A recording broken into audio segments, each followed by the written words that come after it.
उम्मीद करता हूँ कि आप मेरी बात को अच्छे से समझ पाओगे। ठीक है बच्चों, तो चलिए फिर अभी जब हम प्लान बनाएंगे, प्लान में हमारे 2 रूम हैं और वो जो 2 रूम हैं वो हमारे, एक है 6x3 और 6x3 के हैं, ये भी 6x3 मीटर और ये भी 6x3 मीटर, R1 और R2, रूम 1 और रूम 2 ऐसा मान लिया है। मतलब ये प्लान के अकॉर्डिंग रूम 2 है ये, और ये रूम 3 है, वरना हम गड़बड़ कर देंगे लोकेशन में। और यहाँ पर एक और रूम बना हुआ है और वो आपका है 2x3 का। क्या है? रूम 1 वो है आपका 2x3 मीटर का, मतलब 2 मीटर ऐसे 3 मीटर ऐसे, वैसे 6 मीटर ये 3 मीटर ये। ठीक है बच्चों, उसके बाद यहाँ पर आपका दरवाजे बने हुए हैं सब छोटे छोटे मतलब 1-1 मीटर के होंगे, और इसका दरवाज़ा यहाँ पर है बच्चों। प्लान, एक्चुअली प्लान तो जरूर चाहिए होता ना, बिना प्लान के तो बात ही नहीं बनती। उसके बाद ये हमारा है एक ड्राइंग रूम, यहाँ पर है 2 टॉयलेट और दोनों टॉयलेट का एक कॉमन गेट है यहाँ पर,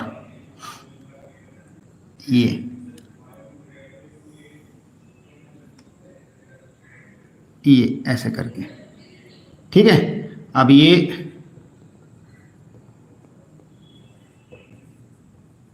ये है आपका हॉल, या इसको बरामदा कहें या ड्राइंग रूम कहें, तो ये आपका ड्राइंग रूम है क्वेश्चन के अकॉर्डिंग। इसकी डायमेंशन है 8.5 मीटर इंटू 3 मीटर। तो मेरे कहने का मतलब है कि अभी टॉयलेट की डायमेंशन क्या होंगी, जल्दी से बताओ। देखो ये सब कुछ डेटा आपके सामने है, मैं इतने उनकी लिस्ट बना रहा हूँ पॉइंट की, इतने आप लोग मुझे टॉयलेट की डायमेंशन बता दो। मैं अभी कमेंट पढ़ लूँगा इस लिस्ट को बनाने के बाद। जल्दी से मुझे टॉयलेट की डायमेंशन बता दो, टॉयलेट की डायमेंशन क्या है।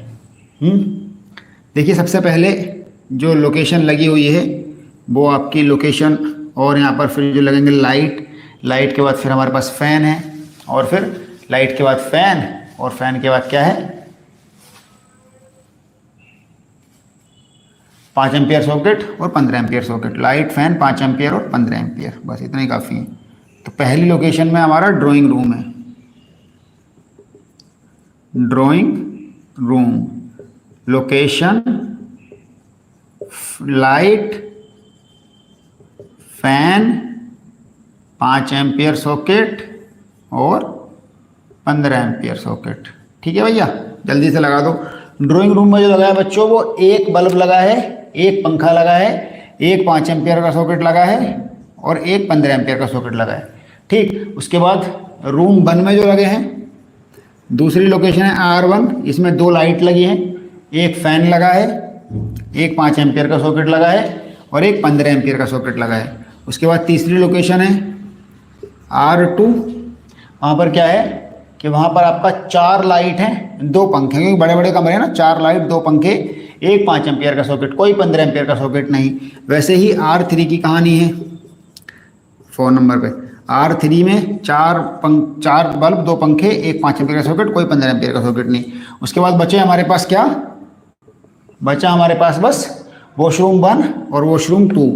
तो वॉशरूम 1 में क्या लगा है, सिर्फ एक बल्ब लगा, कि कुछ नहीं लगा, एक लाइट लगी है। वैसे सेम कहानी वॉशरूम 2 में भी है, एक लाइट लगी है, बाकी कुछ नहीं लगा। ठीक है, तो पॉइंट भी मैंने आपको बता दिए। बस जल्दी से मुझे प्लान के अकॉर्डिंग जो मैंने सवाल पूछा था उसका आंसर देखते हैं कितने लोगों ने दे दिया है। कितने लोगों ने इसका आंसर दे दिया है अभी तक? 1.5 मीटर, 1.5 इंटू 3, 1.5 इंटू 1.5, सही है।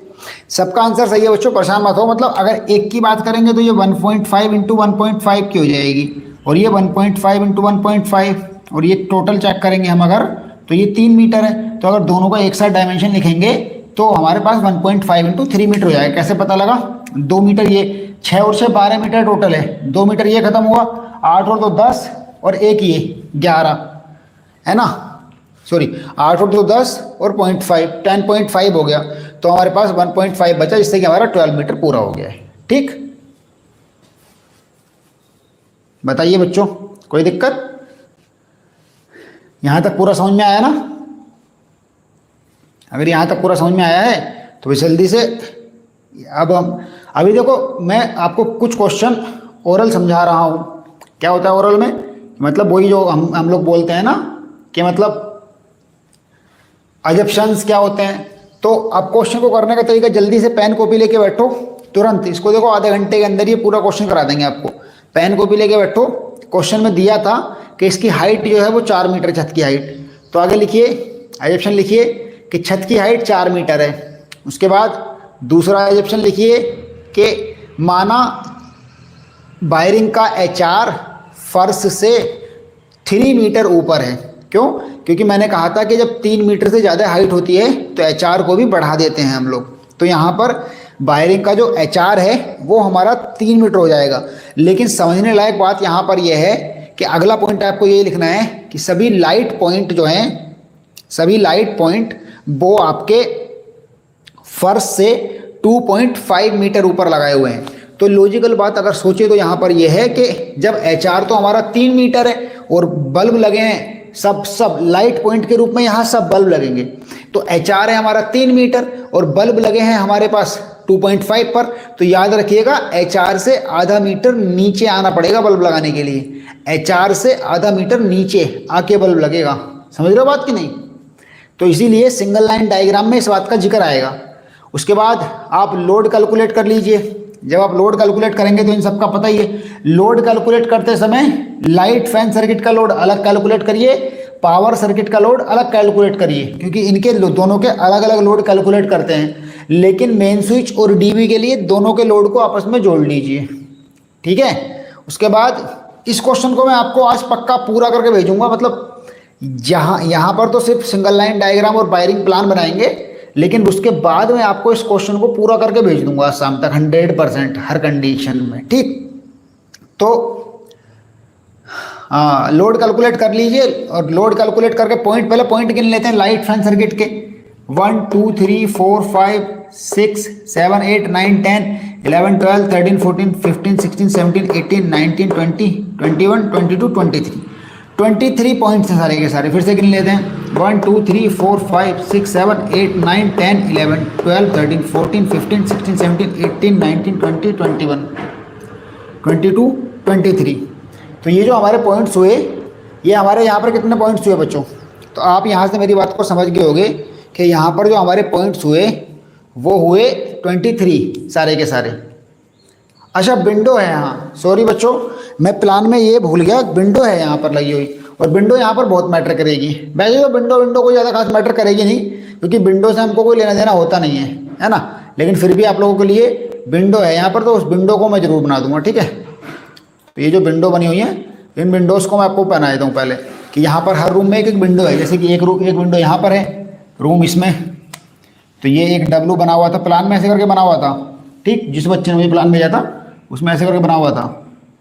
यहाँ पर भी एक विंडो है, उसके बाद एक विंडो यहाँ पर भी है बच्चों छोटी सी, और एक विंडो आपकी ड्राइंग रूम में भी है, ये रही विंडो एक, और एक विंडो यहाँ पर भी है आपका रूम 1 में 2 विंडो हैं, एक इधर को विंडो है और एक इधर को विंडो है।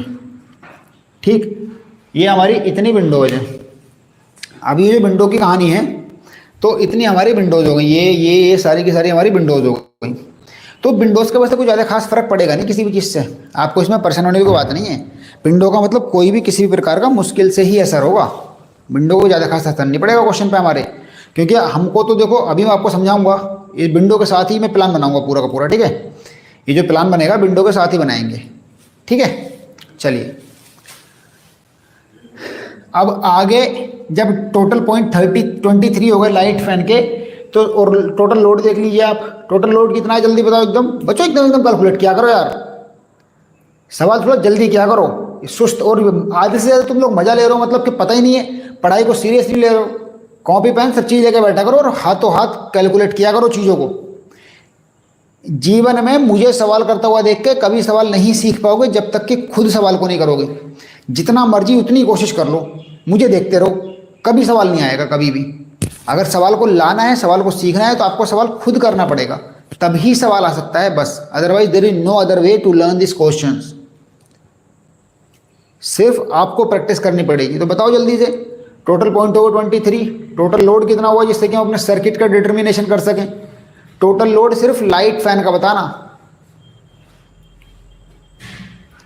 पता नहीं कितना स्लो स्लो चलते हो यार, इतनी देर में पूरा क्वेश्चन हो जाता है। ऐसे करोगे ना एग्जाम में तो 2 क्वेश्चन करके रह जाओगे बस।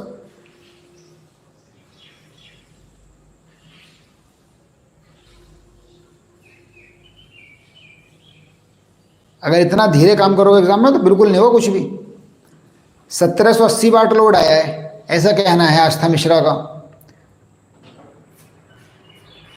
हो सकता है 1780 वाट आया हो, उसमें कोई दिक्कत नहीं है। बाकी और कोई बताओ। देखो आप बिल्कुल सामने सामने 2 लोगों के अलग अलग लोड आ गए एकदम। एक का 1780 वाट आया, एक का 1540 वाट आया, जबकि बिल्कुल सामने की बात है। अभी वो इतना बड़ा क्वेश्चन नहीं, कुछ नहीं। 1540 आया है, चलो 2 लोगों का 1540 वाट आंसर है, इसका मतलब 1540 हमारा सही आंसर होगा। ठीक, चलो तो ओवरऑल कहने का मतलब ये है कि हमारा जब पॉइंट है 23 और 23 में 8 3 है 24, 2400 वाट का लोड हो सकता है। तो हमारे पास यहाँ पर लाइट फैन के 3 सर्किट बनेंगे। लाइट फैन के हमारे पास 3 सर्किट बनेंगे। लाइट फैन सर्किट कितने बनेंगे बच्चों? 3 बनेंगे। और अगर हम बात करें पावर सर्किट की, तो पावर सर्किट 2 पॉइंट है, तो इसलिए एक ही पावर सर्किट बनेगा। ठीक है, तो बस अब बात बस ये है कि यहाँ पर डीबी कहाँ लगाया जाए, है ना। तो डीबी यहाँ पर कहाँ लगाया जाए बच्चों? तो लॉजिकल बात है कि डीबी यहाँ पर आपको लगाना चाहिए ड्राइंग रूम में, क्योंकि ड्राइंग रूम ही सबसे पहली जगह होती है जहाँ पर कोई इंसान आता है। तो ड्राइंग रूम में आपको यहाँ पर डीबी लगाना चाहिए। ठीक, मैं ये डायमेंशंस मिटा रहा हूँ, आप लोग याद रखिएगा, जिससे कि हम लोग जल्दी जल्दी क्वेश्चन को निपटा सकें अपने। तो मैं ये डायमेंशन मिटा दी। ठीक, सारी की सारी मुझे याद है, आप याद रखिएगा बस, मैं नहीं भूलूंगा, बस आप लोग मत भूलिएगा डायमेंशंस।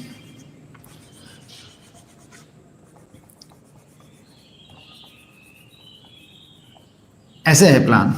तो आपको जो है डीबी जो लगाना है, क्योंकि इसका ड्राइंग रूम का गेट तो दिया नहीं है कि गेट कहाँ पर है, तो इसलिए डीबी को अपने हिसाब से कहीं भी एडजस्ट करके आप लगा दीजिए। जैसे कि आप जो है डीबी को या तो इस वाली दीवार पर लगा दीजिए या फिर इस वाली दीवार पर लगा दीजिए। जैसे आपको कंफर्ट लगे वैसे आप चाहें तो डीबी को इस वाली दीवार पर लगाइए, चाहें तो डीबी को इस वाली दीवार पर लगाइए, क्योंकि कोई ज़्यादा खास फर्क नहीं पड़ता है। ज़्यादातर जगहों पर देखा जाए तो टॉयलेट सबसे कॉर्नर में होता है, यानी कि यहीं कहीं से एंट्री होगा। तो डीबी को अगर हम इस दीवार पर लगाते हैं तब भी कोई खास फर्क नहीं पड़ेगा, अगर डीबी को हम इस दीवार पर लगाते हैं तब भी कोई खास फर्क नहीं पड़ेगा। खैर डीबी कहाँ लगाना है इसके बारे में अभी सोचेंगे, लेकिन उससे पहले कम से कम हमारे पास जो चॉइस है वो तो कर लें कि हमको इस वाले रूम का डेटा पता है, इन सबका डेटा पता है। तो इसमें स्विच बोर्ड लगा लगा के डेटा लगा लेते हैं जल्दी से हम लोग। तो देखो ज़रा, ये रूम है हमारे पास 6/3 का, ये 6 है और ये 3 है। तो यहाँ से जब आधा मीटर की जगह छोड़कर स्विच बोर्ड लगाएंगे तो ये 1.5 मीटर हो जाएगा, यहाँ तक 1.5 मीटर हो जाएगा। हमको यहाँ पर 4 बल्ब लगाने हैं, तो 4 बल्ब के लिए आधा मीटर के बाद यहाँ पर 1 बल्ब लगा दो, फिर 2 मीटर के बाद यहाँ पर 1 बल्ब लगा दो। वैसे ही 2 पंखे लगाने हैं, दूसरा पंखा यहाँ पर लगा दो, 1 बल्ब यहाँ पर लगा दो, दूसरा पंखा यहाँ पर लगा दो, 1 बल्ब यहाँ पर लगा दो। ये पूरा कॉन्सेप्ट बैठा। देखो जरा ध्यान से फिर से समझ के चलो इसको कैसे कैसे हुआ। क्योंकि ये कमरा हमारा 6/3 का था, तो जब 6/3 का ये कमरा है हमारे पास, तो इस 6 समझ लो ध्यान से, नहीं समझ में आए तो तुरंत बोलना।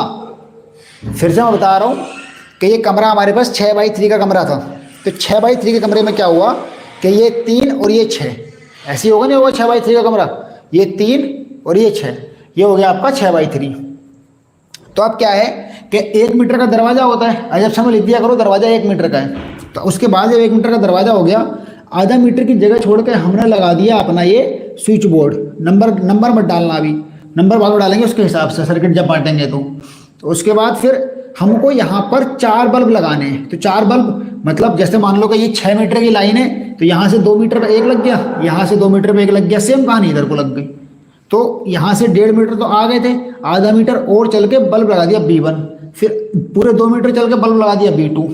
तो ये हो गया आपका B1, this one is B1, this one B2, ये हो गया F1, ये हो गया F2, ये हो गया B3। या फिर काम करो, इसको लिखो B1, इसको लिखो B2, इसको लिखो B3, इसको लिखो B4।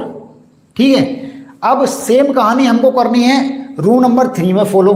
तो रूम नंबर 3 में फॉलो करने के लिए भी यहाँ से बिल्कुल सेम स्ट्रक्चर है, सेम डिवाइस है, इसलिए यहाँ पर भी बिल्कुल सेम ही काम करना है, बिना घबराए बिना शर्माए। बिल्कुल नहीं शर्माना ना बिल्कुल घबराना है। ये लग गया सॉकेट इसके ऊपर, सॉकेट के बाद ये लग गया बल्ब 2 मीटर पे जाके, फिर ये दूसरा बल्ब 2 मीटर पे जाके, एक पंखा, फिर ये बल्ब, और फिर ये एक पंखा, और फिर ये बल्ब, ऐसे करके ये हमारे पूरे फिर से डिवाइस हो गई। अब इनके नाम अगर देंगे हम तो इनके नाम ऐसे दे देंगे कि ये हो गया B5, ये हो गया B6, ये हो गया B7 और ये हो गया B8। देखो 4 बल्ब लग गए, ये हो गया F3, ये हो गया F4, है क्या नहीं। अभी सप्लाई तो बाद में